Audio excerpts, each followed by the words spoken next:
Sa gitna ng payapang kabukiran, tahimik na namumuhay si Arya kasama ang kanyang pamilya. Ang kanilang simpleng tahanan ay nakatayo sa lupaing minana pa mula sa kanilang mga ninuno. Isang yaman na kanilang pinangangalagaan ng may pagmamalaki.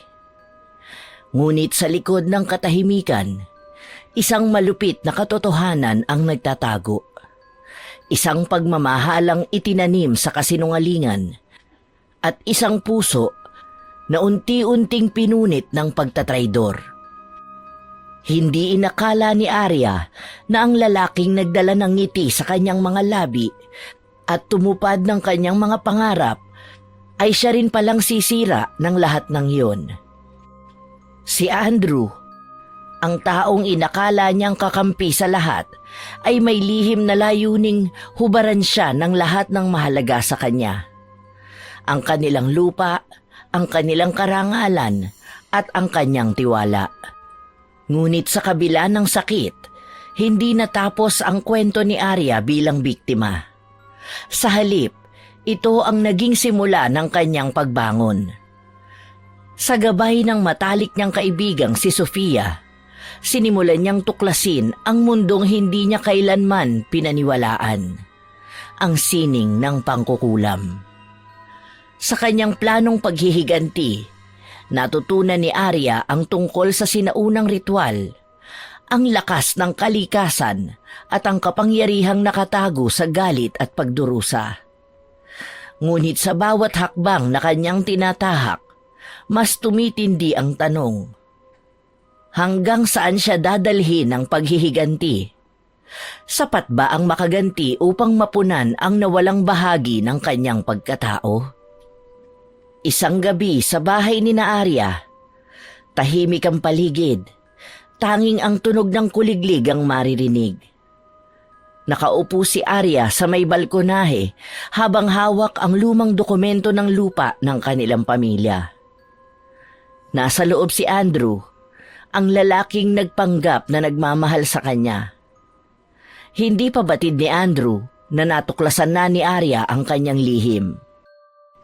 Sa gitna ng dilim, unti-unting tumitindi ang kirot sa dibdib ni Arya habang binabasa ang liham na kanyang natagpuan.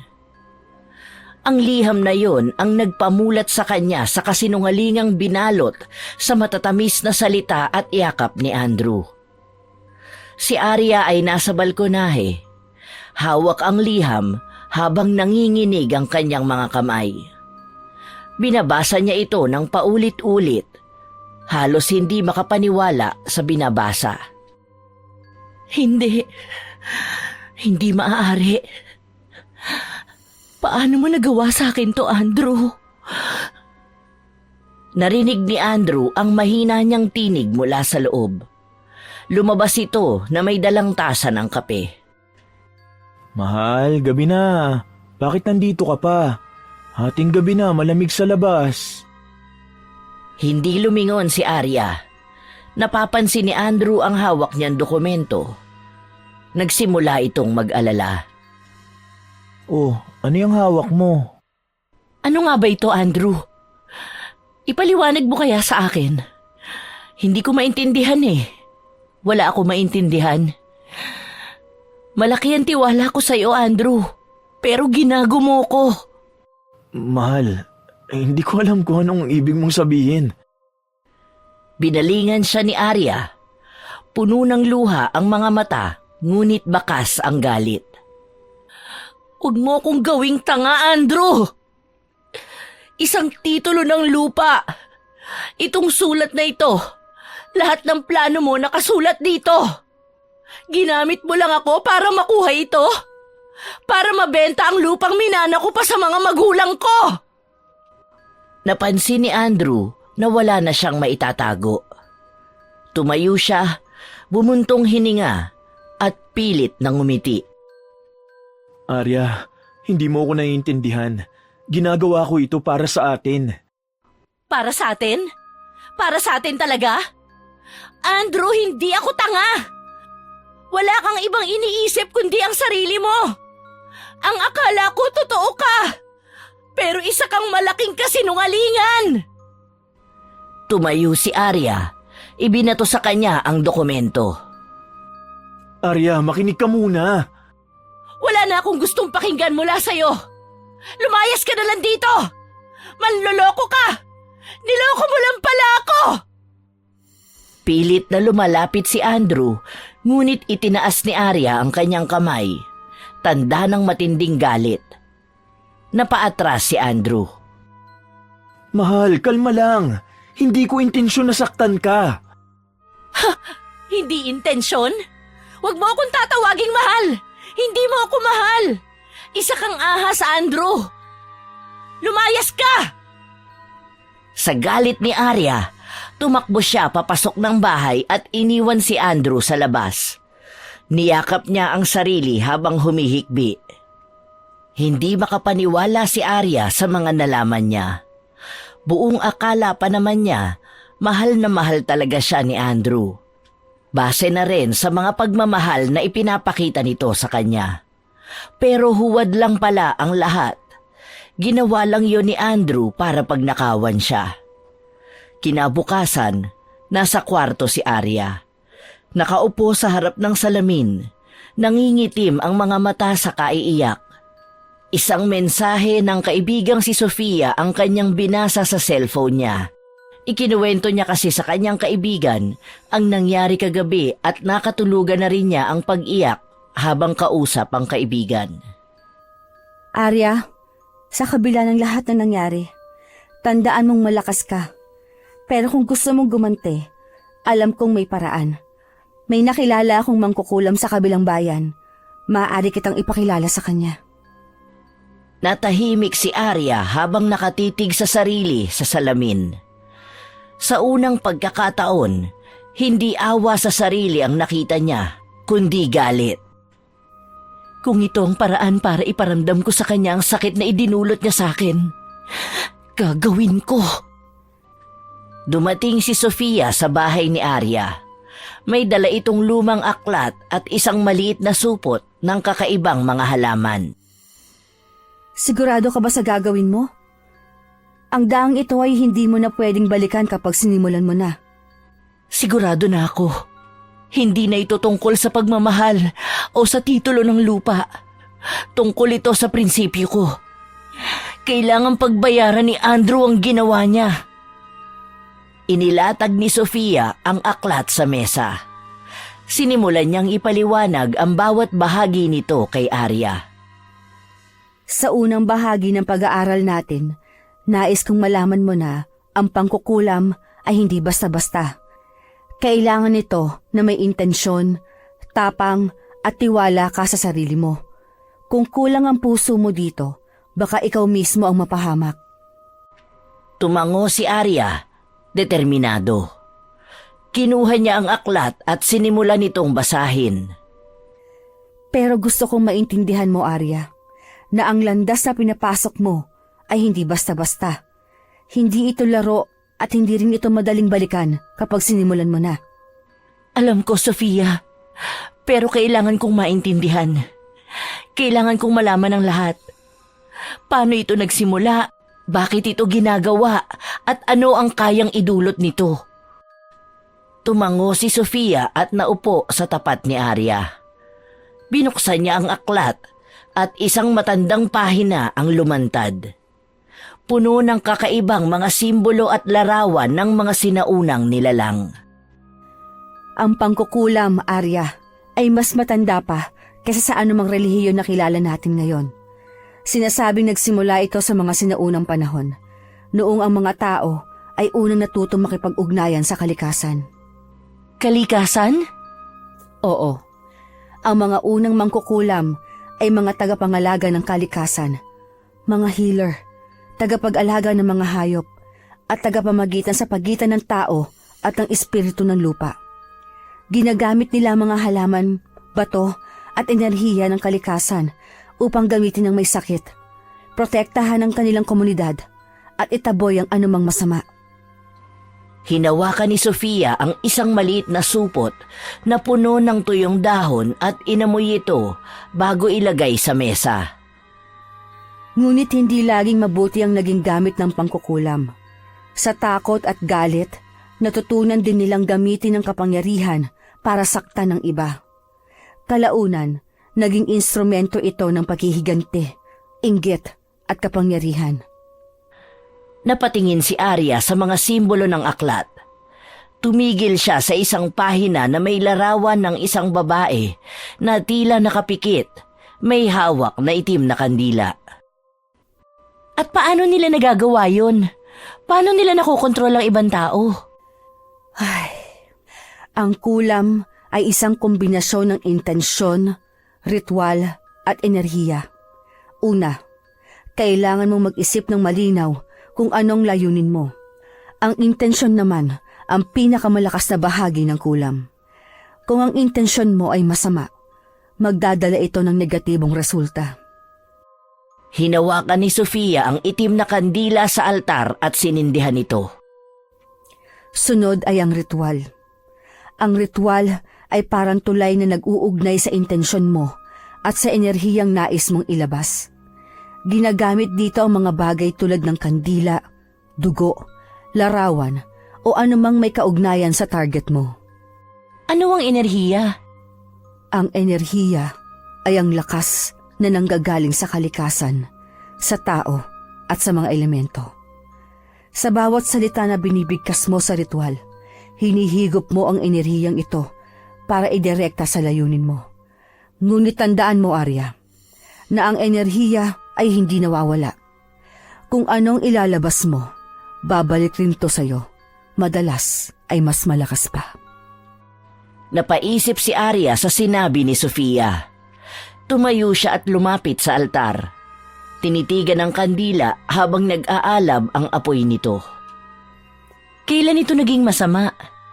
Kailan nagsimula ang paggamit ng kulam bilang instrumento ng kasamaan? Noong nagkaroon ng kasakiman at takot sa puso ng mga tao. Sa bawat sibilisasyon, may mga kwento ng mga mangkukulam na ginamit ang kanilang kaalaman upang maghiganti, mangapi o makuha ang gusto nila. Isa sa mga pinakakilalang kwento ay nagmula sa Europa, sa panahon ng mga witch trials. Dito, maraming tao ang napilitang gumamit ng kulam upang ipagtanggol ang kanilang sarili laban sa mga mag-uusig. Sa Asia naman, may mga ritual na ginagamit upang itaboy ang mga espiritu, ngunit minsan, sinasamantala ito upang magdala ng sumpa. At dito sa atin, kailan nagsimula ang pangkukulam dito? Matagal na, bago pa dumating ang mga mananakop. Ang ating mga ninuno ay may mga sariling paraan ng paggagamot at pakikipag-ugnayan sa kalikasan. Ngunit nang pumasok ang relihiyon, itinuring nilang masama ang mga ganitong gawain. Kaya ang mga may alam nito ay nagtatago hanggang sa unti-unting naging lihim na sining. Tumahimik si Arya. Kita sa kanyang mukha ang pagninilay at bahagyang takot. Ikaw, Sofia, kailan mo natutunan ang lahat ng ito? Bata pa lang ako. Itinuro na ito ng lola ko. Siya ang huling tagapagmana ng aming pamilya. Hindi ko sana ituturo to sa'yo, pero alam kong kailangan mo ito. Pero Arya, gusto kong malaman mo na may presyo ang lahat ng ito. Anong ibig mong sabihin? Ang kulam, mabuti man o masama ang layunin, ay laging may kapalit. Ang enerhiyang ginagamit mo ay uhugutin mula sa sarili mo. Kalaunan, mararamdaman mo ang pagod, ang kirot at ang lungkot. Kung hindi mo babantayan ang sarili mo, maaaring maubos ka. Tahimik si Arya. Nakatitig lamang siya sa kandila. Sa kanyang isipan, bumabalik-balik ang imahe ni Andrew at ang sakit ng kanyang ginawa. Kung yun ang kapalit, handa akong bayaran. Tumingin si Sofia kay Arya. Baka sa mukha niya ang pag-aalala. Ngunit alam niyang desidido na ang kanyang kaibigan. Kung ganon, ituturo ko sa iyo ang lahat. Pero tandaan mo, Arya, sa sandaling tumawid ka sa landas na ito, hindi ka na makakabalik. Tumango si Arya. Pinatigas ang kanyang kalooban. Sa likod ng kanyang mga mata, naroon ang apoy ng paghihiganti. Sa gabi ng sumunod na araw, pumunta si Arya at Sofia sa isang masukal na bahagi ng kagubatan. Ang lugar ay tahimik at halos walang buwan. Binabalot ng misteryo ang paligid. Nasa gitna sila ng bilog na altar na may mga nakaukit na simbolo. Dito tayo magsisimula, Arya. Ang lugar na ito ang ginagamit ng mga ninuno ko para sa mga ritual. Pero palagi mong tandaan ng pangkukulam ay laging may kapalit. Paulit-ulit kong sinasabi yan dahil gusto kong maunawaan mo at pag-isipan mo ng mabuti. Kapalit? Anong ibig mo sabihin? Kung ano man ang hihilingin mo, may katumbas itong enerhiya mula sa kalikasan o sa sarili mo. Kaya siguruhin mong handa ka. Ano-ano ang maaaring balik ng kulam? Ayon sa mga espiritual na paniniwala, ang anumang negatibong enerhiya na pinakawalan ay babalik sa nagpakawala nito ng 3 beses o higit pa. Kung ang layunin ay magdulot ng sakit o kamalasan, maaaring ito rin ang maranasan na nagpakulam sa mas matinding anyo. Kahit matagumpay ang kulam, maaaring makaranas ang nagpakulam ng guilt o moral na pagdududa. Ang bigat ng kanilang ginawa ay maaaring magdulot ng depresyon, takot o paninira ng sariling kapayapaan. Ang madalas na pakikisalamuha sa negatibong enerhiya ay maaaring magdulot ng espiritual na pagkapagod o pagkawala ng balanse. Maaaring maramdaman ng nagpakulam ang parehong sakit o epekto na nais niyang ipataw sa kanyang biktima, lalo na kung nagkamali sa ritual o hindi tama ang intensyon. Sinasabing ang ilang kulam ay may kabayaran sa anyo ng enerhiya o kalusugan ng nagpakulam. Kung ginamit ang espiritu o nilalang sa ritual, maaaring magalit ang mga ito kung hindi naging wasto ang proseso o kung hindi na isakatuparan ng kanilang kabayaran. Sa mga mas komplikadong kulam, maaaring magdulot ito ng atensyon mula sa mas malalakas na espiritu o nilalang na posibleng magdala ng sumpa sa nagpakulam. Dahil din sa madilim na intensyon, maaaring masira ang mga relasyon sa pamilya, kaibigan o komunidad. Kapag nalaman ng iba ang ginawa, maaaring mawala ng respeto o tiwala ang nagpakulam. Maaaring makaranas ang nagpakulam ng pagdalaw mula sa masamang espiritu o anino, lalo na kung hindi na isara ng maayos ang ritual.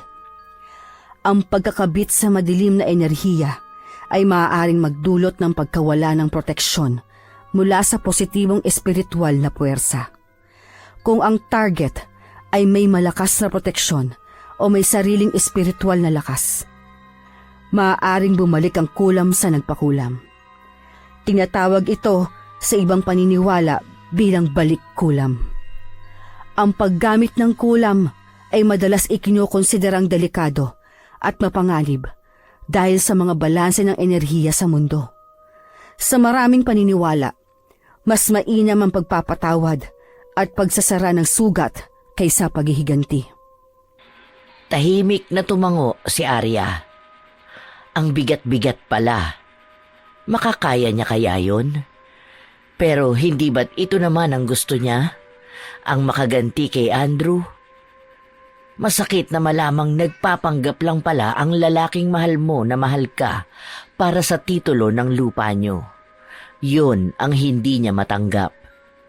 Bakit pa ba siya nagdadalawang isip? Hindi na.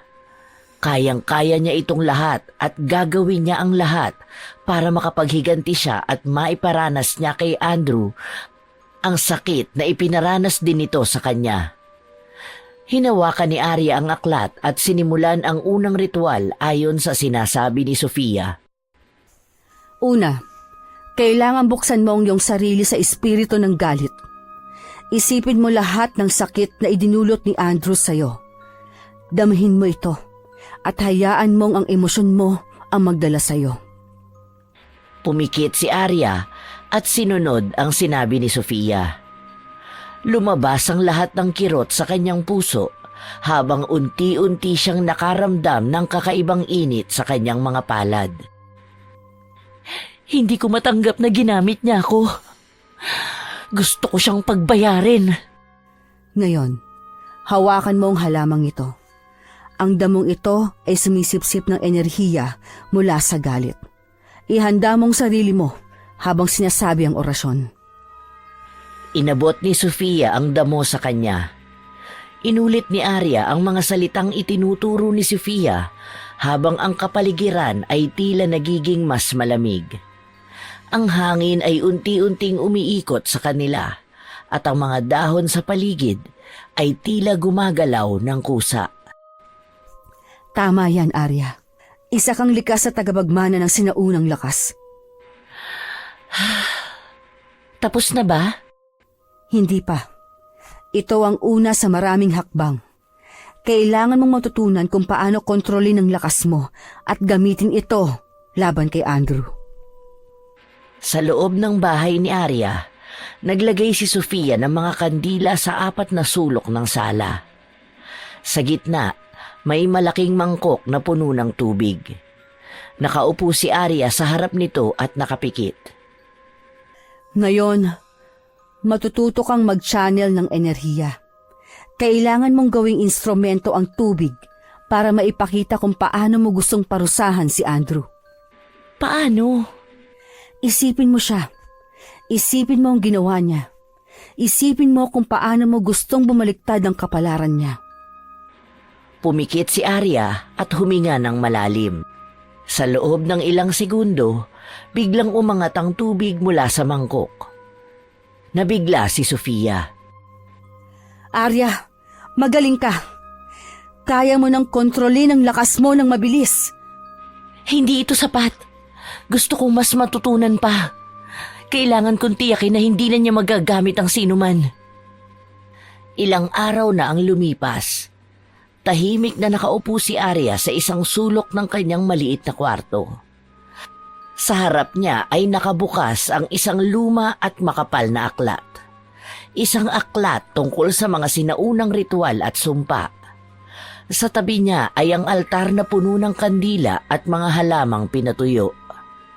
Ang kanyang mga matay malamig, ngunit sa ilalim ng kanyang ekspresyon ay nagliliyab ang matinding galit. Hindi siya makatulog sa gabi. Hindi siya matahimik tuwing umaga. Ang alaala ng pagtatraidor ni Andrew ay paulit-ulit na bumabalik sa kanyang isipan na parang sirang plaka na ayaw tumigil.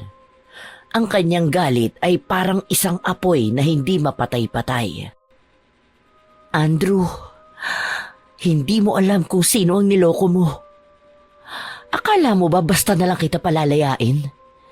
Hindi ko hahayaang matapos ang lahat ng ito nang hindi mo nararamdaman ang sakit na dinanas ko. Tumayo si Arya. Kinuha ang maliit na bote na puno ng pulang likido. Naroon yon sa kanyang altar. Huminga siya ng malalim at pumikit. Unti-unti niyang binigkas ang mga salitang natutunan mula sa aklat. Sa ilalim ng madilim na gabi, sa harap ng mga espiritu ng kalikasan, hinihiling ko ang kanilang lakas. Dalhin sa kanya ang sakit, ang takot at ang pagkawasak na iniwan niya sa akin. Nagsimulang umikot ang hangin sa kanyang silid na parang may gumagalaw na hindi nakikita. Ngunit imbes na matakot si Arya, ay nanatili siyang matatag. Binuksan niya ang kanyang mga mata at sa isip niya, malinaw ang imahe ni Andrew. Habang binibigkas ni Arya ang kanyang sumpa, tila ramdam ni Andrew ang epekto nito. Hawak niya ang bote ng alak, ngunit napansin niyang unti-unting namamatay ang mga ilaw sa kanyang sala.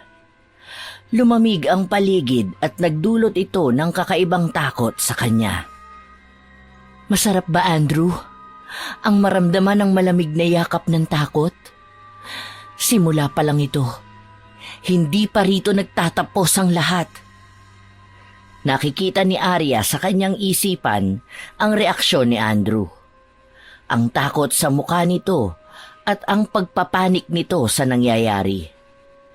Narinig niyang tila sumisigaw si Andrew mula sa kawalan, ngunit wala siyang pakialam. Itinuon niya ang buong lakas niya sa ritual. Kailangan mong malaman, Andrew, na ang bawat galit at sakit na nararamdaman ko ay babalik sa iyo ng doble. Sa bahay ni Andrew, bumagsak ang mga gamit. Mga upuan, mesa at mga baso. Narinig ni Arya ang ingay nito mula sa kanyang isipan at ito'y nagbigay sa kanya ng bahagyang kasiyahan. Ngunit hindi yon sapat para sa kanya. Alam niyang may mas mabigat pang paghihiganti na darating. Bumalik si Arya sa altar at huminga ng malalim. Lumapit siya sa bintana ng kanyang kwarto. Tiningnan ang madilim na gabi. Sa kanyang mga mata, naroon ang tapang, ngunit sa ilalim nito'y ang sugat na hindi kayang hilumin ng simpleng ganti. Andrew, maghanda ka.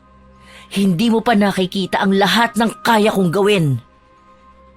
Nanatili siyang nakatingin sa labas, tila may hinihintay.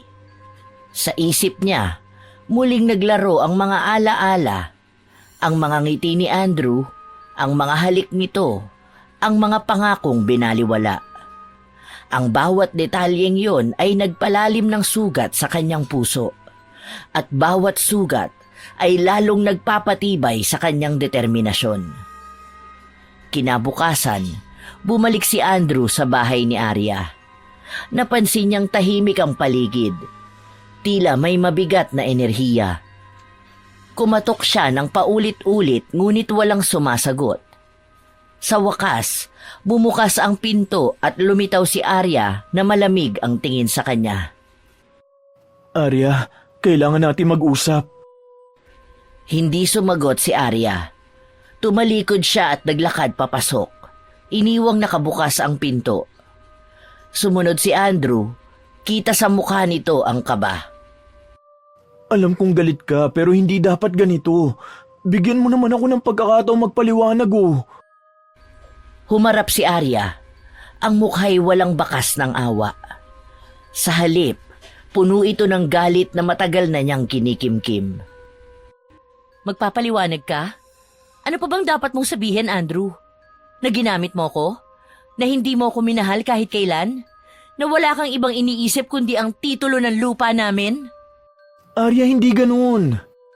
Hindi ganon? Huwag mo na akong lokohin, Andrew. Nabasa ko na ang plano mo. Alam ko na ang lahat. Napahinto si Andrew. Hindi makatingin ng diretso kay Arya. Halatang naguguluhan ito kung paano isasalba ang sarili. Oo, sige. Tama ka. Ginamit kita. Pero sa simula lang. Arya, nagbago ang lahat nung nakilala kita ng lubos. Minahal kita. Totoo ang naramdaman ko sa'yo. Minahal? Paano ka nagmahal? Sa pamamagitan ng pagsisinungaling? Sa pamamagitan ng pagtatraidor? Unti-unting tumulo ang luha ni Arya. Ngunit bakas pa rin ang matinding galit sa kanyang mga mata. Lumapit siya kay Andrew. Halos isang dangkal na lang ang pagitan ng kanilang mga mukha. Hindi ko kailangan ng paliwanag mo. Hindi ko kailangang marinig ang kasinungalingan mo. Ang kailangan ko lang ay makitang bumaliktad ang buhay mo. Natigilan si Andrew. Sa unang pagkakataon, naramdaman niya ang lamig sa boses ni Arya na tila hindi na ang dating babaeng minahal niya. Arya, hindi mo kailangan gawin to. Ano mang iniisip mong gawin, alam kong hindi ikaw yan. Huminga ng malalim si Arya. Tinapunan si Andrew ng matalim na tingin. Alam mo ba, Andrew? Noon hindi ko rin akalaing kaya kong maging ganito.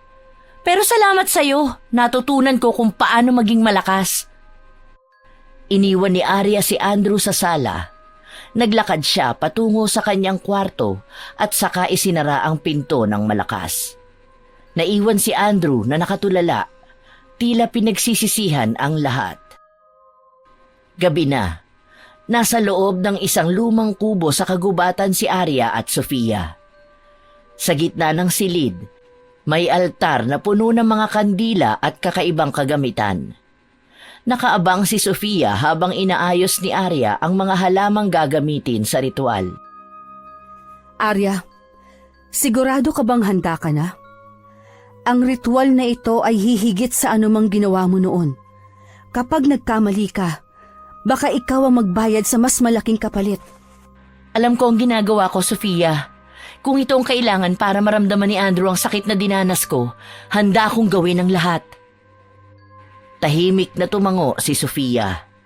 Kinuha niya ang isang maliit na mangkok na may pulang likido at iniabot kay Arya. Ang dugo ng hayop na ito ay magsisilbing tulay ng enerhiya mo, papunta sa kanya. Isipin mo si Andrew. Isipin mo ang gusto mong mangyari sa kanya. Huminga ng malalim si Arya at sinimula ng ritual. Umusal siya ng mga salitang hindi maunawaan, ngunit ramdam sa bawat bigkas ang bigat ng kanyang damdamin. Sa harap ng kalikasan at ng mga espiritu, hinihiling ko ang hustisya. Dalhin sa kanya ang sakit na dinulot niya sa akin. Biglang lumakas ang hangin sa loob ng kubo. Umikot ang mga kandila at tila nagsimulang gumalaw ang mga anino sa paligid. Si Sofia, bagamat sanay sa ganitong gawain, ay tila nagulat sa lakas ng enerhiya ni Arya. Arya, huminahon ka! Napakalakas ng emosyon mo! Baka hindi mo ito makontrol! Hindi! Kailangan niyang pagbayaran ng lahat! Biglang sumabog ang isang kandila at nagdilim ang buong kubo. Naiwan si Arya na humihingal, hawak ang altar habang tumutulo ang luha sa kanyang mga mata. Arya, Tapos na ba? oo. Pero mula ngayon, kailangan mong harapin ang mga posibleng balik ng ginawa mo. Muling lumipas ang ilang araw at si Andrew ay unti-unti nang nararamdaman ang bigat ng sumpa. Nagsimula siyang mawala ng gana sa pagkain at ang kanyang katawan ay tila nang hihina. Sa bawat sandali, parang naririnig niya ang boses ni Arya.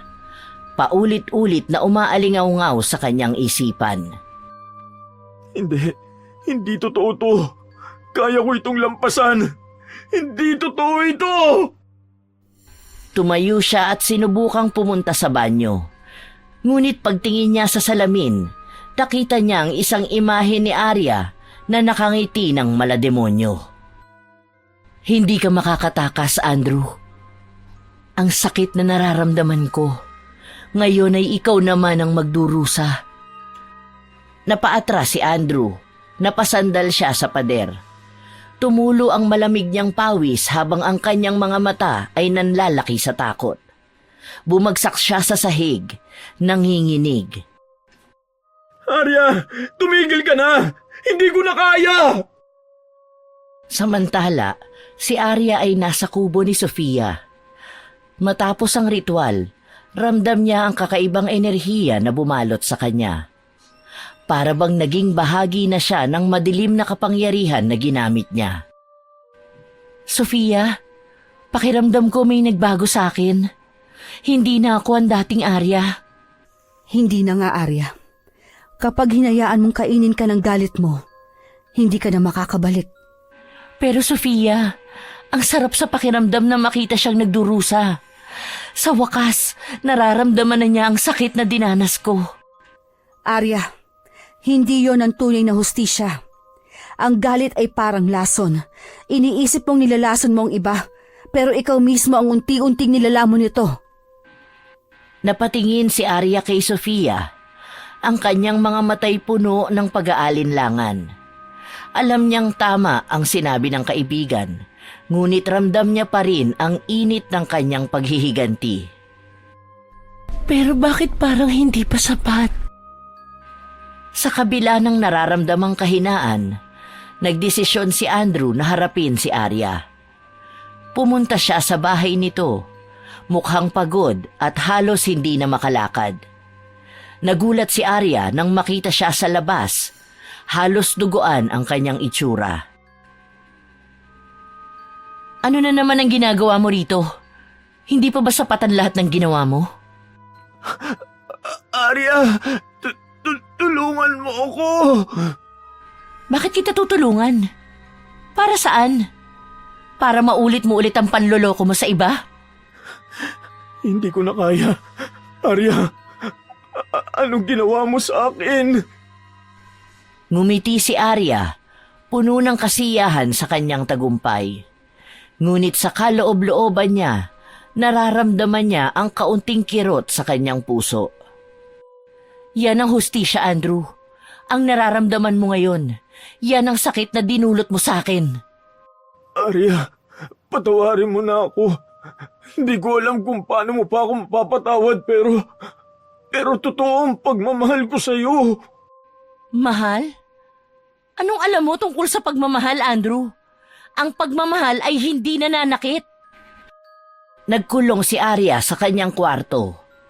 Iniwan si Andrew na nakaluhod sa labas, umiiyak.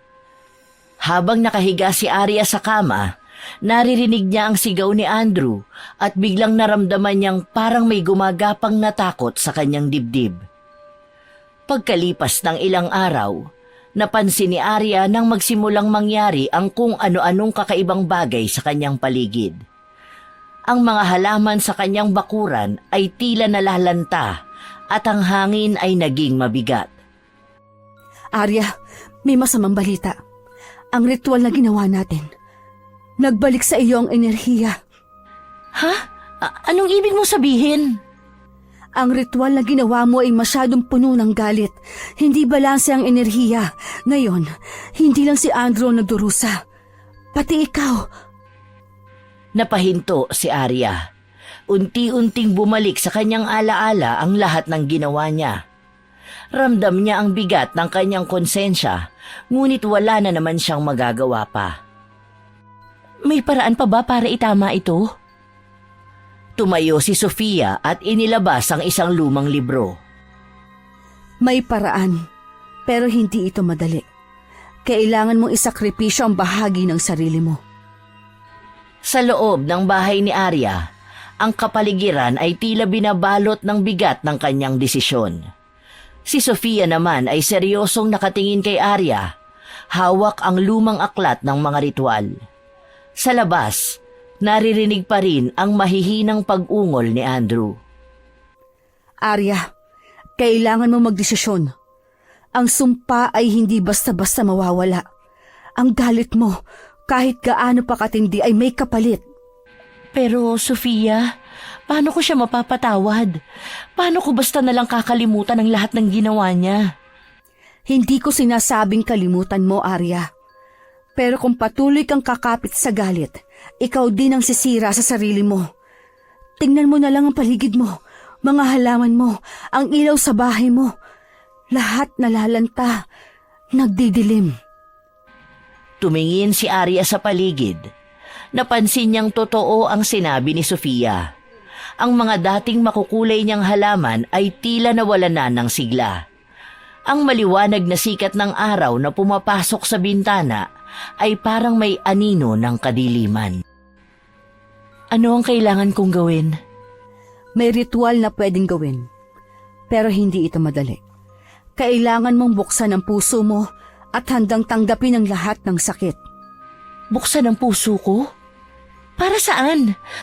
Para ulit-ulitin niyang saktan ako? Para ikaw ang makalaya, Arya. Hindi mo ito ginagawa para sa kanya. Ginagawa mo ito para sa sarili mo. Samantala, si Andrew naman ay nakaupo sa gilid ng bangketa malapit sa bahay ni Arya. Ang kanyang mga mata ay tila walang sigla at ang kanyang balat ay parang lumamlam sa loob lamang ng ilang araw. Kung ito ang kailangan kong pagdaanan para mabawi ang tiwala ni Arya, tatanggapin ko. Maya-maya pa ay dumaan si Tio Lando, isa sa mga kapitbahay ni Arya. Napansin niya ang kondisyon ni Andrew. Anak, ano nangyari sa'yo? Mukhang wala ka ng lakas ah. Ayos ka lang ba? May problema ba? Pwede ka magsabi sa akin. Wala po, tiyo. Ginagawa ko lang ang dapat kong gawin. Alam mo ba kung anong sinasabi ng mga tao dito? Na may nangyayaring kakaiba kay Arya. Pansin na pansin namin yun. Ayoko lang makialam dahil buhay naman niya yan eh. Ngunit hindi ko lang talaga maiwasang mag-alala para sa kanya. Alam mo naman na napalapit na kayo sa aking dalawa, hindi ba? Anong ibig mong sabihin? Sinasabi nilang may nilapitan daw siyang mangkukulam. Baka may kinalaman ka dito, Andrew. Napabuntong hininga si Andrew. Alam niyang ang lahat ng ito ay dahil sa kanya. Gusto niya nga saan nang sabihin at bigyan ng babala si Arya. Ngunit sa galit dito sa kanya ngayon ay hindi niya alam kung makikinig pa sa kanya ang dalaga. Ako po ang dahilan, tiyo. Kaya ako rin po ang gagawa ng paraan para matapos na ito. Bumalik si Arya kay Sofia kinabukasan. Napuno ng kaba ang dibdib niya habang binabasa ang libro sa mesa. Nakasulat dito ang detalyadong proseso ng ritual. Isang prosesong mas mahirap kaysa sa inaakala niya. Sigurado ka ba, Arya? Kapag ginawa mo ito, hindi ka na maaaring umatras pa. Baka magsisi ka lang sa huli. Kailangan kong gawin ito, Sofia. Hindi lang para sa kanya, kundi para sa akin. Kailangan mong bumalik sa lugar kung saan nagsimula ang lahat. Doon mo hahanapin ang sagot. Naglakbay si Arya papunta sa lumang bahay ng kanilang pamilya, kung saan unang ginanap ang kasunduan para sa titulo ng lupa. Habang naglalakad siya, nararamdaman niya ang bigat ng alaala. Ang kanyang mga luha ay kusang tumulo habang iniisip ang lahat ng nangyari. Bakit kailangang umabot pa sa ganito? Pagdating niya sa lumang bahay, nakita niya ang altar ng kanilang pamilya. Lumuhod siya at saka sinimulang magdasal habang hawak ang libro ng ritual. Diyos ko, kung naririnig mo pa ako, gabayan mo po ako. Ayoko nang manatili sa ganitong kadiliman. Tulungan mo po sana ako. Kayo na po ang bahala sa akin. Matapos ang ritual, bumalik si Arya sa kanyang bahay, ngunit hindi niya inasahan ang pagbabalik ni Andrew. Nakasandal ito sa kanyang pintuan, mukhang naghihingalo. Andrew, ano na naman ang ginagawa mo rito? Arya, gusto kong malaman mo na nagsisisi ako. Hindi ko na kailangan ng pagsisisi mo. Arya, alam kong nasaktan kita, pero kung kaya kong ibalik ang lahat, gagawin ko. Gagawin ko ito hindi para sa kanya, kundi para sa akin. Biglang tumalikod si Arya at hinarap si Andrew. Hawak ang librong ginamit niya sa ritual. Kung gusto mong mabuhay, Andrew, kailangan mong harapin ang sarili mong mga demonyo. Anong ibig mong sabihin? Sa ilalim ng buwan, sa harap ng lumang puno sa likod ng bahay na ito, magsasagawa ako ng huling ritual. Pero ito ay para sa'yo. Natigilan si Andrew, ngunit sa kabila ng takot, tumango siya. Alam niyang ito ang huling pagkakataon para maitama ang lahat.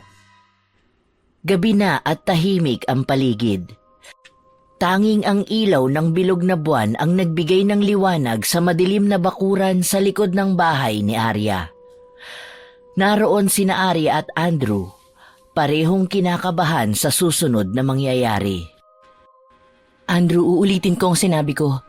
Kapag nagsimula na ang ritual, wala nang atrasan. Kahit anong mangyari, kailangan mong manatiling nakatayo rito. Handa na ako, Arya. Sa liwanag ng buwan at sa presensya ng kalikasan, tinatawagan ko ang mga espiritu ng kapatawaran at katarungan. Naglagay si Arya ng isang itim na kandila sa lupa at sinindihan ito gamit ang posporo. Habang nagsisimula ang ritual, Lumalakas ang ihip ng hangin at tila nanlalamig ang paligid. Arya, bakit parang... Huwag kang magsalita! Huwag mo sirain ang proseso! Nagpatuloy si Arya sa pagbigkas ng mga salitang hindi maintindihan ni Andrew. Ang hangin ay tila bumigat at naramdaman ni Andrew ang presensya ng hindi maipaliwanag na enerhiya. Habang nasa kalagitnaan ng ritual, nagkaroon ng malabong imahe sa harap nila. Isang batang babae ang lumitaw, tila isang multo ng nakaraan. Bakit mo ginawa ito, Andrew? Bakit mo pinaglaruan ng pamilya ni Arya? Nagulat si Andrew. Napaatras, ngunit hindi siya makatakbo dahil sa bigat ng kanyang pakiramdam. Sino ka? Anong ibig sabihin nito? Siya ang espiritu ng tahanan namin. Isa siya sa mga unang nagbantay sa lupaing ito. Ang kasakiman mo ang nagdulot ng sumpa sa inyong dalawa, pero may pagkakataon ka pang itama ang lahat. Anong kailangan kong gawin? Magpakumbaba. Humingi ng tawad na galing sa puso mo, hindi lamang sa bibig mo. Ibalik mo ang nararapat sa kanila. Tumayo si Andrew, nanginginig ngunit determinado. Tumalikod siya kay Arya at tumingin sa lupa. Arya, patawarin mo ko. Hindi ko alam kung paano ko may tatama ang lahat ng ito. Pero handa akong ibigay ang titulo ng lupa ninyo. Handa akong magsimula ulit kahit wala akong kasiguraduhan kung matatanggap mo pa akong muli. Napahinto si Arya. Naramdaman niyang may pagbabago sa tinig ni Andrew. Hindi na ito puno ng kasinungalingan tulad ng dati. Sa kabila ng galit, naramdaman niya ang bigat ng sinabi nito. Siya na ba talaga ang nararapat na patawarin? Ang kapatawaran ay hindi para sa kanya, kundi para sa iyo. Matapos ang ritual, ang paligid ay unti-unting bumalik sa normal. Ngunit ang puso ni Arya ay mananatiling mabigat. Ano ang gagawin mo ngayon? Hindi ko alam, Sofia. Ang sabi nila, ang kapatawaran ay nagpapalaya, pero bakit parang nakakulong pa rin ako? Dahil hindi sapat ang patawarin siya. Kailangan mo ring patawarin ang sarili mo. Patawarin ang sarili ko? Sa lahat ng nangyari? Oo, hindi mo ito kasalanan, Arya. At kung patuloy kang mabubuhay sa galit, ikaw lang ang talo. Sa mga salitang yon, tumayo si Arya at naglakad patungo kay Andrew. Nakaupo ito sa lupa, mukhang nawala na ng lakas. Tumingin ito sa kanya, ngunit hindi umimik. Andrew, wala akong pangakong makakalimutan ko ang lahat ng ginawa mo. Pero sisikapin kong patawarin kita. Hindi para sa iyo, kundi para sa akin. Tumango si Andrew at sa unang pagkakataon sa loob ng ilang araw na lumipas, naramdaman ni Arya ang katahimikan sa kanyang puso. Lumipas ang 2 linggo mula nang maganap ang ritual. Sa kabila ng desisyon ni Arya na patawarin si Andrew, nararamdaman niyang may kakaiba sa kanyang katawan at isip. Madalas siyang nakakaramdam ng matinding pagod at sa gabi, pinabangungot siya ng mga nakakatakot na imahe. Mukha kang pagod na pagod, Arya. Hindi ka na naman ba nakatulog? Hindi ko alam, Sofia. Parang may bumabalik sa akin. Madalas ako managinip ng mga kakaibang bagay. Parang tinatawag ako ng kung ano. Tinatawag? Ha? Sino? Hindi ko alam. Pero parang may mga boses na bumubulong sa akin. Ang sabi nila, hindi ko raw matatakasan ang ginawa ko. Arya, baka naman epekto to ng ritual. Baka may hindi ka nasunod. Sinunod ko ang lahat, Sofia. Pero bakit parang ako ang nasusumpa ngayon? Ito na ba yung sinasabi mo na dapat ako mag-ingat? Kasi kung ito na yun, baka nga binabalikan na ako ng karma. Huwag ka naman magsalita ng ganyan. Oo nga't hindi maganda ang ginawa mo. Kahit na sabihin pa nating bumabawi ka lang naman sa ginawang pananakit sa'yo. Biktima ka lang rin at wala kang kasalanan sa ginawa mo kay Andrew. Sa sumunod na gabi, muling nagkaroon ng kakaibang karanasan si Arya. Habang natutulog, biglang nanigas ang kanyang katawan. Hindi siya makagalaw at tila may mabigat na presensya sa kanyang dibdib.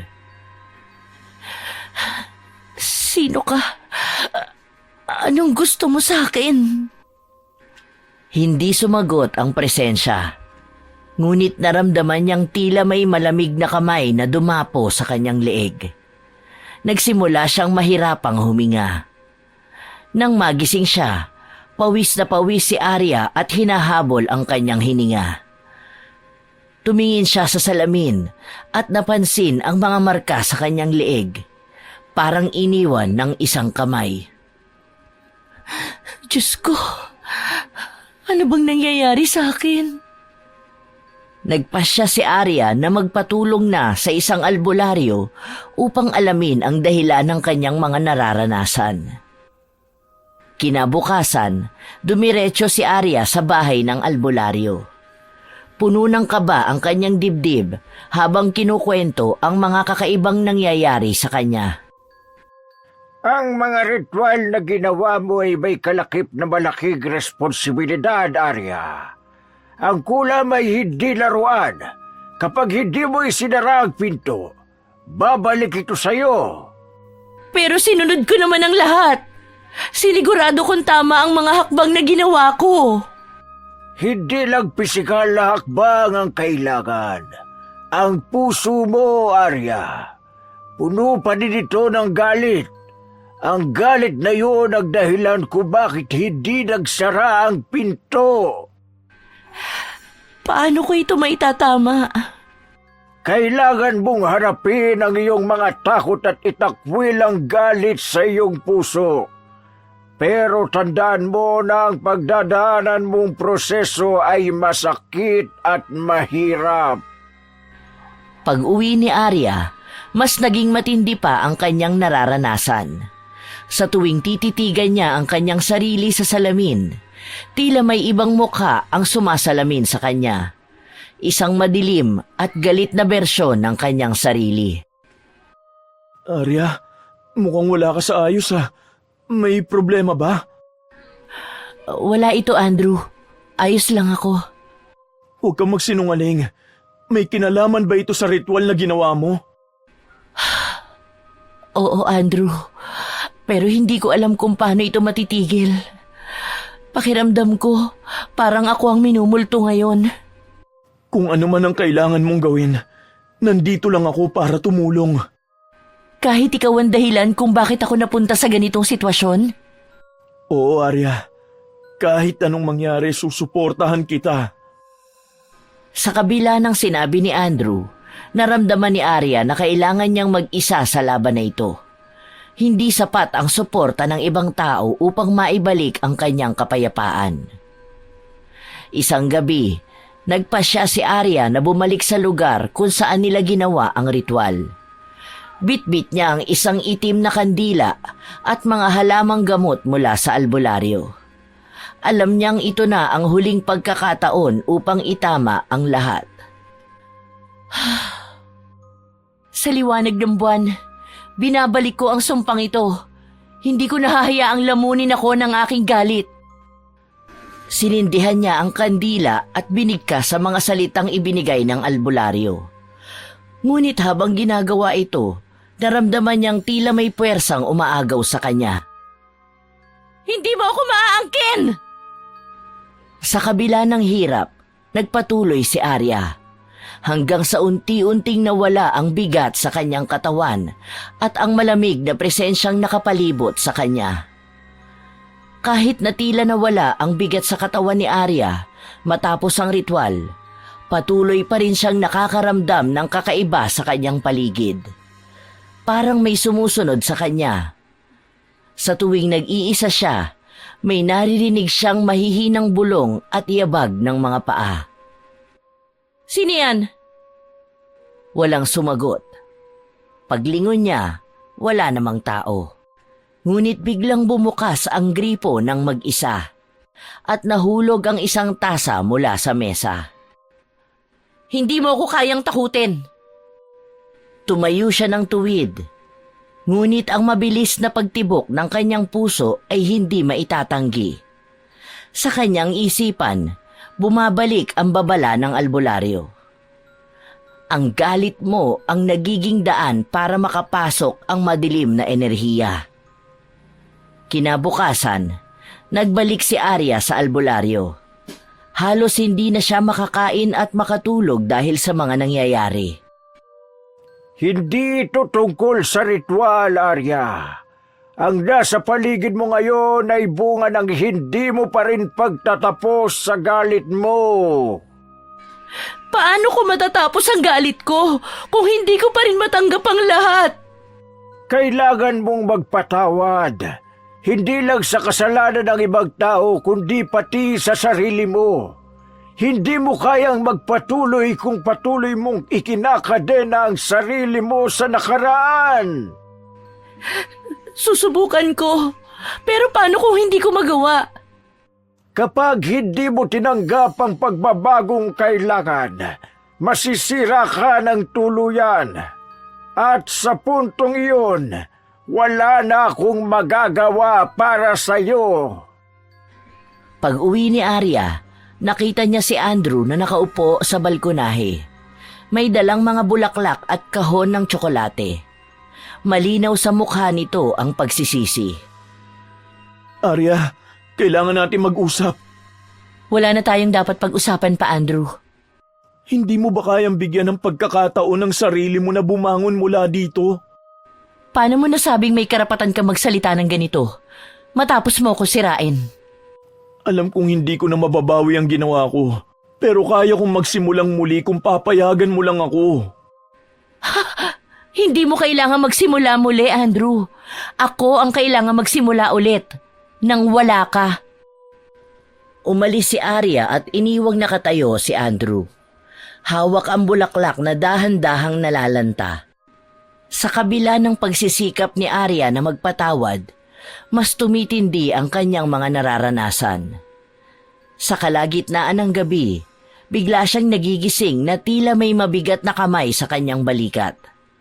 Madalas niyang nakikita sa panaginip ang sarili niyang nasa gitna ng kadiliman, hinahabol ng isang anino. Arya, bakit hindi ka muna magbakasyon? Baka kailangan mo lang ng ibang kapaligiran, yung bago, yung nakaka-relax ba? Hindi ito tungkol sa lugar, Sofia. Parang nasa loob ko na mismo ang problema. Napatingin siya sa salamin habang kausap si Sofia. Sa salamin, bigla niyang nakita ang isang madilim na anyo sa likuran niya. Napabitaw siya sa telepono at napasigaw. Dahil sa paulit-ulit na panggagambala kay Arya, nagpasya siya na muling balikan ang lugar kung saan ginawa ang ritual. Dala niya ang huling mga gamit na iniwan ng albularyo at ang lahat ng lakas ng loob na kaya niyang buuin. Ito na ang huli. Hindi kita hahayaang magtagumpay. Sinindihan niya ang kandila at binigkas ang panalangin ng pagpapalaya. Ngunit habang ginagawa niya ito, naramdaman niya ang biglang pagbigat ng hangin. Parang hinahabol siya ng madilim na puwersa. Kaya ko ito! Kaya kong palayain ang sarili ko! Sa wakas, isang malakas na sigaw ang lumabas mula sa bibig ni Arya at biglang lumiwanag ang buong paligid. Nang tumahimik ang lahat, naramdaman niyang parang nabunutan siya ng tinik. Tapos na. Sana. Ngunit habang pauwi siya, may naramdaman na naman siyang kakaiba. Parang may anino pa rin na sumusunod sa kanya. Napabuntong hininga si Arya. Sa pagkakataong yon, alam niyang hindi pa tapos ang laban.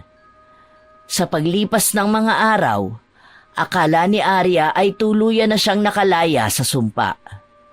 Ngunit isang gabi, habang siya ay nagbabasa sa sala, biglang bumagsak ang bintana ng walang dahilan.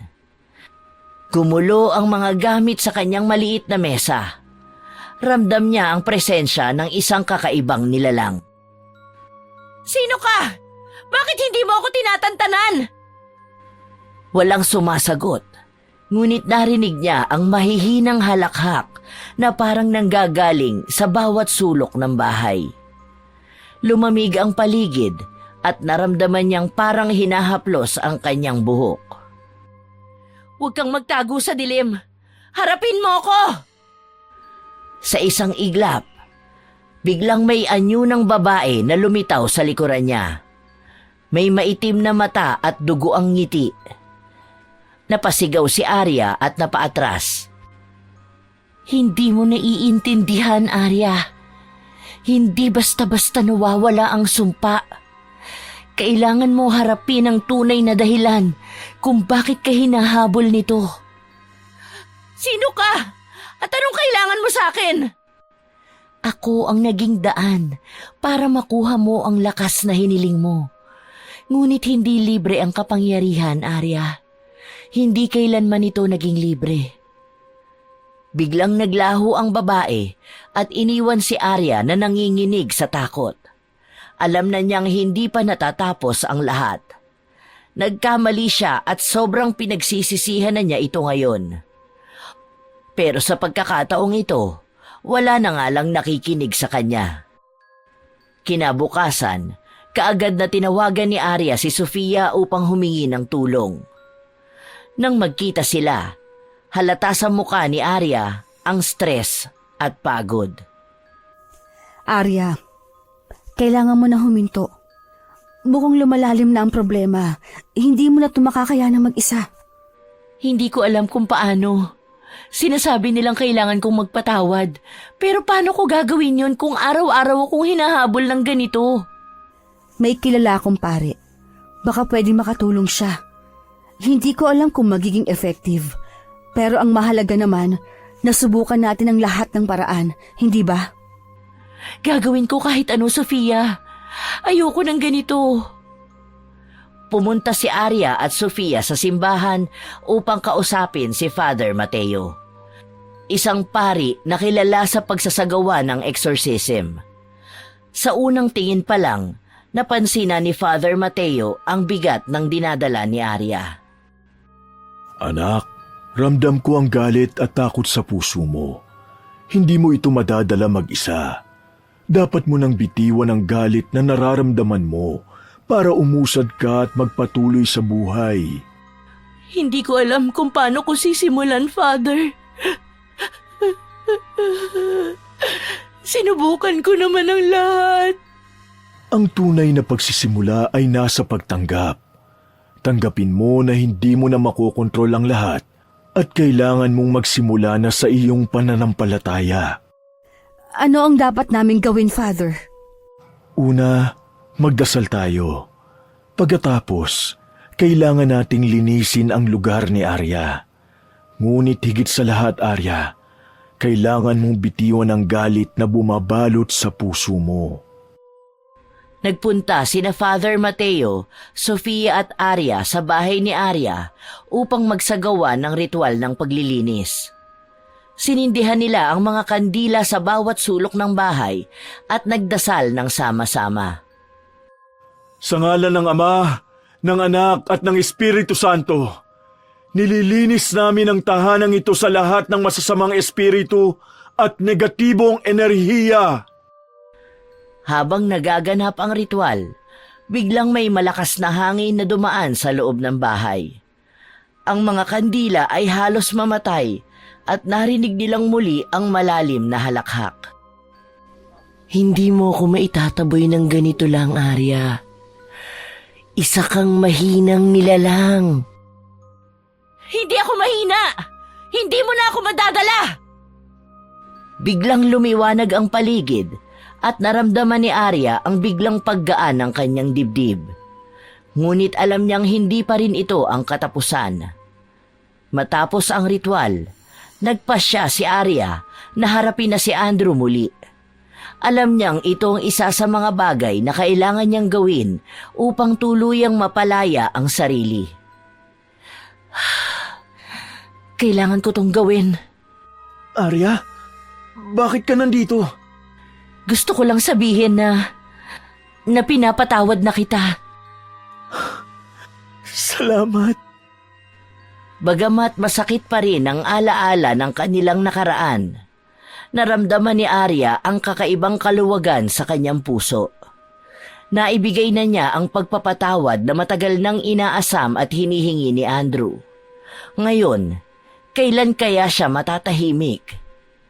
Sa mga sumunod na linggo, unti-unting bumalik ang normalidad sa buhay ni Arya. Wala na ang anino, wala na ang bulong. Ngunit sa kabila nito, alam niyang malaki pa ang kailangang pagdaanan upang tuluyang makalimot at maghilom. Kumusta ka na? Mas maayos na, Sofia. Hindi ko man mabago ang nakaraan. Alam kong kaya kong baguhin ang hinaharap. Ngunit habang tumatawa silang dalawa, sa sulok ng mata ni Arya, nakita niya ang isang pamilyar na anino. Biglang bumalik ang kaba sa kanyang dibdib. Ramdam ni Arya ang pangingilid ng mga luha sa kanyang mga mata. Heto na naman ang takot na pilit niyang kinakalimutan at tinatakasan. Hindi pa rin tapos. Matapos ang ilang linggong tahimik na buhay, unti-unti muling naramdaman ni Arya ang presensya ng anino. Ang hangin sa bahay ay biglang lumalamig tuwing gabi at ang mga gamit ay tila gumagalaw ng mag-isa. Isang gabi, habang natutulog, nagising si Arya dahil sa malamig na haplos sa kanyang pisngi. Pagdilat ng kanyang mata, nakita niyang may madilim na anyo na nakatayo sa tabi ng kama niya. Akala mo ba tapos na? Ang galit sa puso mo ang bumuhay sa akin. Hindi mo ako basta maitataboy. Ano pa ang kailangan mo sa akin? Akala ko tapos na ito. Hanggat may natitirang galit sa puso mo, hindi ka makakalaya. Ako ang naging bahagi ng iyong pagkatao, Arya. Biglang naglaho ang anino, ngunit iniwan si Arya na puno ng takot at pagkalito. Kinabukasan, nagdesisyon si Arya na muling magsaliksik tungkol sa pagbalik ng kulam sa nagpakulam at kung paano tuluyang mawawala ang mga ito. Nagpunta siya sa isang lumang aklatan na kilala sa pagkakaroon ng mga aklat tungkol sa occult at mahika. Bata pa ako nang marinig ko ang tungkol sa mga tulad mo. Mga taong nagdulot ng sumpa sa sarili dahil sa matinding galit. Ano po kaya ang dapat kong gawin para tuluyan itong mawala? Ang kasagutan ay nasa puso mo. Hindi ito basta ritual o dasal. Kailangan mong harapin ang sarili mong demonyo. Napatingin si Arya sa lumang aklat na may larawan ng isang babaeng nakatayo sa harap ng apoy. Binasa niya ang teksto sa ilalim nito. Ang tunay na paglaya ay hindi makakamtan hanggat hindi natututunan ang kapatawaran at pagtanggap. Muling bumalik si Arya sa kanyang bahay na puno ng kaba, ngunit determinadong hanapin ang paraan upang maharap ang kanyang kinatatakutan. Sa gabing yun, nagkaroon si Arya ng kakaibang panaginip.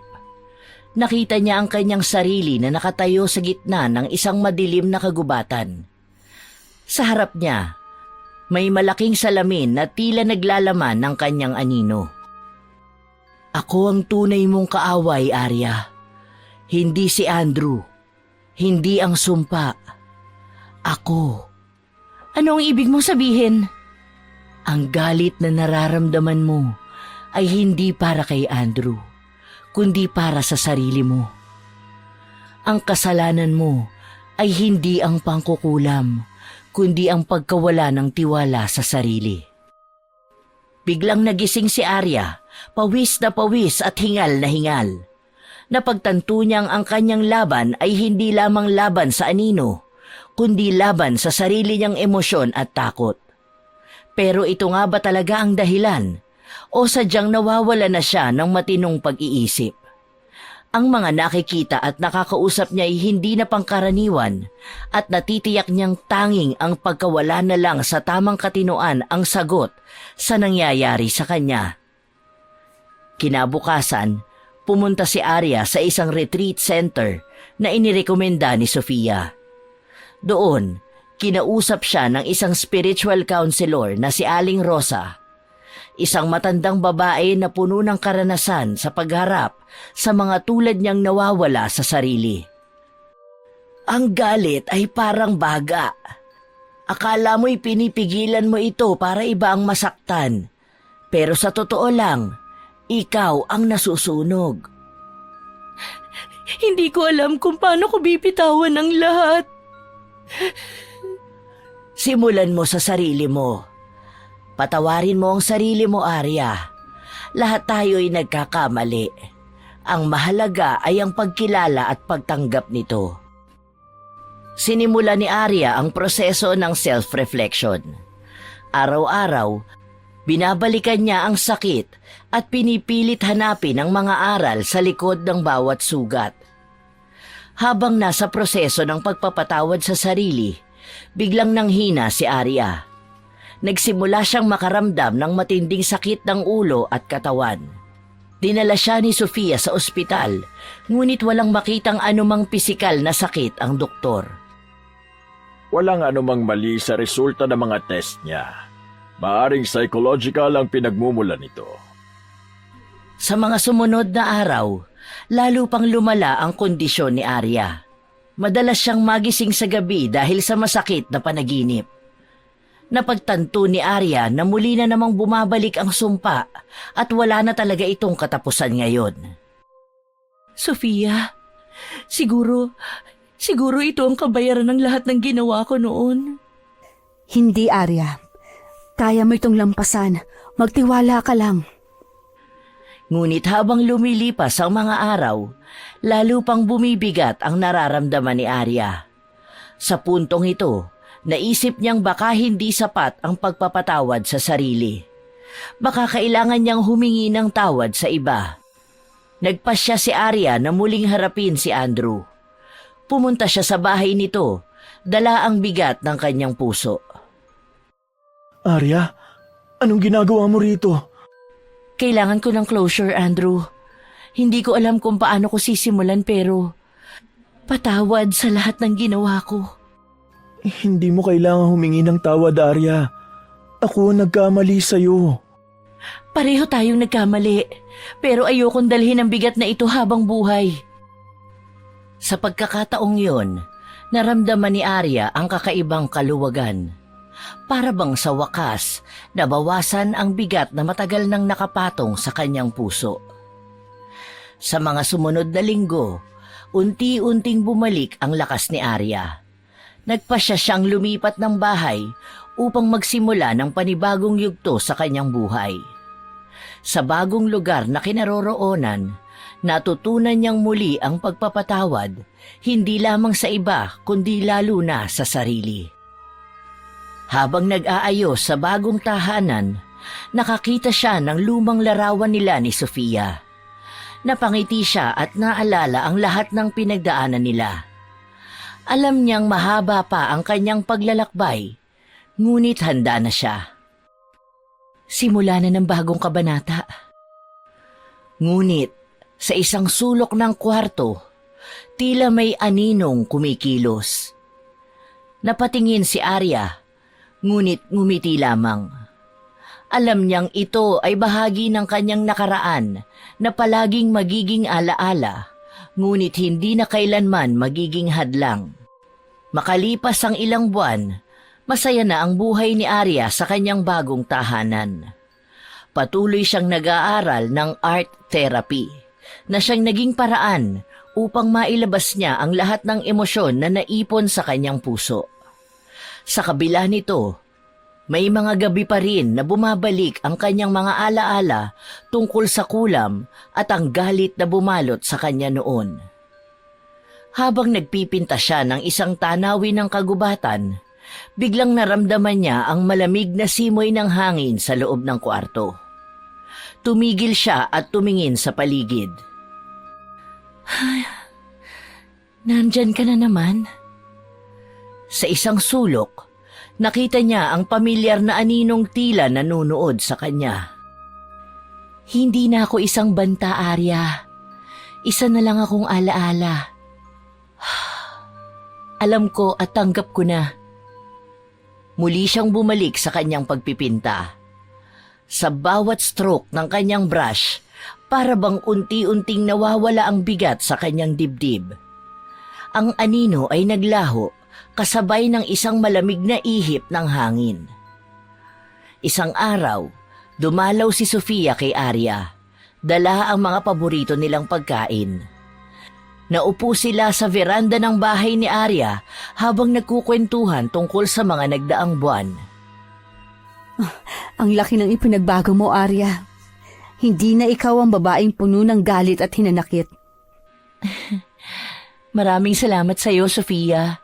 Kung hindi dahil sa iyo, hindi ko mararating ito. Alam mo, hindi kita iniwan dahil alam kong darating ang araw na makikita mo rin ang sarili mo sa tamang liwanag. Napuno ng tawanan ang veranda habang pinag-uusapan nila ang mga plano nila sa hinaharap. Sa mga mata ni Sofia, nakita niya ang isang Arya na muling natutong magmahal, hindi lang sa iba kundi pati sa sarili. Isang araw, nagpasya si Arya na mag-organisa ng isang simpleng salo-salo para sa mga taong tumulong sa kanyang pagbangon. Inimbitahan niya si Sofia, ang mga bagong kaibigan sa kanyang art class at maging si Andrew. Sa kalagitnaan ng salo-salo, lumapit si Andrew kay Arya. Tila may bigat sa kanyang ekspresyon, ngunit puno ng sinseridad ang kanyang boses. Arya, gusto ko lang ulit humingi ng tawad. Alam kong hindi sapat ang mga salitang ito. Pero salamat sa pagkakataong ibinigay mo para makabawi ako. Ang nakaraan ay hindi na natin mababago pa, Andrew. Pero salamat din sa'yo. Dahil sa lahat ng nangyari, natutunan kong mahalin ang sarili ko. Nagpatuloy ang salo-salo sa gitna ng tawanan at masasarap na pagkain. Sa unang pagkakataon, naramdaman ni Arya na tunay na siyang malaya. Sa gabing yon, habang natutulog si Arya, nagkaroon siya ng isang panaginip. Nakita niyang muli ang anino, ngunit sa pagkakataong ito, hindi na ito madilim at nakakatakot. Bagkus, ito ay liwanag na nagmumula sa kanyang sariling refleksyon. Ang galit at sakit ay bahagi na ng buhay, Arya. Ngunit natutunan mong gawing lakas ang kahinaan. Paalam at salamat sa pagtanggap. Nagising si Arya na may kakaibang kapayapaan sa kanyang puso. Alam niyang sa wakas, tuluyan na niyang napalaya ang kanyang sarili. Lumipas ang mga taon, naging tanyag na pintor si Arya. Ang kanyang mga likha ay puno ng kwento ng pag-ibig, pagkawala at muling pagbangon. Sa isang eksibisyon, inilabas niya ang kanyang pinakabagong obra na pinamagatang Liwanag sa Anino. Ang ganda ng kwento sa likod nito. Ano ang inspirasyon mo? Isang paalala na kahit sa pinakamadilim na bahagi ng ating buhay, palaging may liwanag na naghihintay. Sa likod ng kanyang isip, nakita niyang muli ang kanyang nakaraan. Hindi bilang isang bagay na dapat kalimutan, kundi bilang pundasyon ng kung sino siya ngayon. Isang taon ang nakalipas mula nang buksan ni Arya ang kanyang eksibisyon na Liwanag sa Anino. Nakamit niya ang respeto at paghanga ng marami, ngunit hindi niya inakala na ang isang tao mula sa nakaraan niya ang muling babalik upang guluhin ang kanyang kapayapaan. Habang naglalakad si Arya sa kahabaan ng isang parke sa lungsod, bigla siyang napahinto nang makita ang isang pamilyar na muka. Si Sofia, ang matalik niyang kaibigan, nakaupo sa isang bench, tila may kinakausap na lalaki. Nang makita ni Arya ang lalaking yun, nanlamig ang kanyang buong katawan. Si Andrew. Anong ginagawa nila rito? Akala ko ba'y nagkasundo na kaming magkakanya-kanyang buhay na muna kami para makalimot at makapagbagong buhay. Lumapit si Arya, puno ng kaba at pagtataka ang kanyang mukha. Nang makita siya ni Sofia, agad itong ngumiti, ngunit may bahid ng pagkailang sa kanyang ekspresyon. Arya, ang tagal na nating hindi nagkikita. Bakit kayo magkasama? Kailangan natin mag-usap, Arya. Wala na tayong dapat pag-usapan, Andrew. Hindi ba't napatawad na kita? Yun na yun. Tama na. Huwag mo na akong guluhin pang muli. Arya, hindi ito tungkol sa nakaraan. May mga bagay kang kailangang malaman. Sa isang maliit na cafe, naupo silang tatlo. Ramdam ni Arya ang tensyon sa paligid. Si Sofia ang unang nagsalita. Arya, alam kong mahirap to para sa'yo. Pero kailangan mong marinig ang sasabihin ni Andrew. Arya, totoo ang lahat ng ginawa ko noon. Ginamit kita para makuha ang titulo ng lupa ng pamilya mo. Pero may isang bagay kang hindi alam. At ano yun? Na mas masama ka pa kaysa sa inaakala ko? Ang lupa ng pamilya mo, hindi lang ito basta-basta isang ari-arian. Arya, ang lupang yon ay may itinatagong lihim na hindi mo alam. Nanlaki ang mga mata ni Arya, ngunit nanatili siyang tahimik. Hinihintay ang kanilang paliwanag. Ang lupaing yun ay tinuturing na banal sa inyong angkan. May kapangyarihan ito at ang kapangyarihang yun ang dahilan kung bakit nagkaroon ka ng kakayahang gumamit ng kulam. Ano? Hindi totoo yan! Totoo ito, Arya. Nalaman ko ito nang magsimula akong mag-research tungkol sa lahi mo. Ang lupa ay isang tagapagmana ng kapangyarihan. Sino man ang magmay-ari nito ay nagiging tagapagtaguyod ng kasaysayan at kapangyarihan ng inyong angkan. Nabaling ang tingin ni Arya kay Andrew. Ang mga matay nag-aapoy. Kaya pala, lahat ng ginawa mo noon ay para lang sa kapangyarihan? Oo, pero hindi ko alam kung gaano ito kalalim. At ngayon, ang lupa mo ay nasa peligro. Anong ibig mong sabihin? Ang mga taong pinagbentahan ko ng lupa, hindi sila ordinaryong mamimili. Isa silang organisasyong naghahangad ng kapangyarihang yon. At ngayon, natuntun nila kung sino ang tagapagmana ng lupa. Kailangan mong malaman na ang pagbalik ng kulam sa iyo noong mga nakaraang buwan ay maaaring konektado sa misteryo ng inyong angkan at sa lupain yun. Napagtanto ni Arya na ang pagbalik ng kulam sa kanya noong mga nakaraang buwan ay maaaring konektado sa misteryo ng kanilang angkan at sa lupaing yun. Kinabukasan, nagbalik si Arya sa probinsya upang muling bisitahin ang lupain ng kanyang pamilya. Sa tulong ni na Sofia at Andrew, sinimulan niyang alamin ang buong katotohanan tungkol dito. Hindi ko akalaing ganito kalaki ang papel ng lupaing ito sa kasaysayan ng inyong angkan.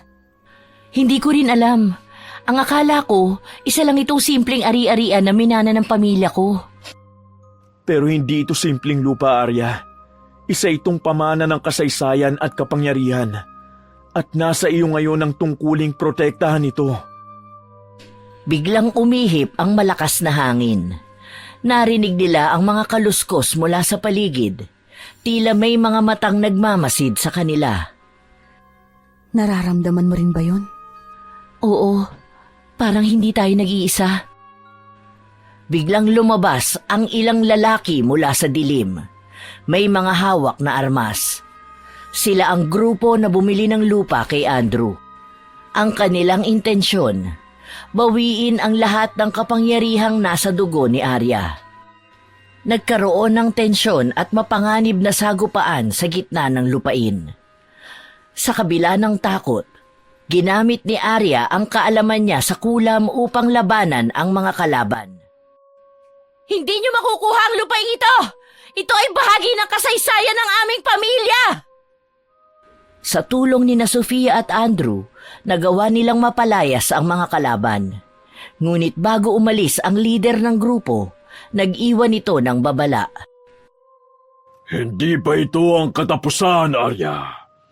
Ang kapangyarihan mo ay hindi sapat upang kami pigilan. Pagkatapos ng laban, naupo si Arya sa gitna ng lupain. Ramdam ang bigat ng bagong responsibilidad na iniwan sa kanya. Sa mga sumunod na buwan, nagdesisyon si Arya na protektahan ang lupa ng kanilang pamilya. Tinuruan niya ang sarili na mas lalong maunawaan ang kahalagahan ng pamana ng kanilang angkan. Kasabay nito, natutunan niyang patawarin na ng tuluyan ng sarili at tanggapin ang tulong ni na Sofia at Andrew. Nakatayo si Arya sa gitna ng kanyang lupain, nakatingin sa liwanag ng araw na sumisikat mula sa likod ng kabundukan. Sa kanyang mga kamay ay hawak niya ang talisman ng kanyang lola, tanda ng kanyang bagong tungkulin bilang tagapagmana ng kapangyarihan. Hindi ko inaasahan na dito magtatapos ang lahat, ngunit alam kong ito ang simula ng mas malaking laban. Ang liwanag ng araw ay nagbigay buhay sa lupaing tila nagbibigay respeto sa bagong tagapangalaga nito. Para kay Arya, natapos na ang madilim na bahagi ng kanyang buhay. Ngunit sa katotohanan, ito ay simula pa lamang.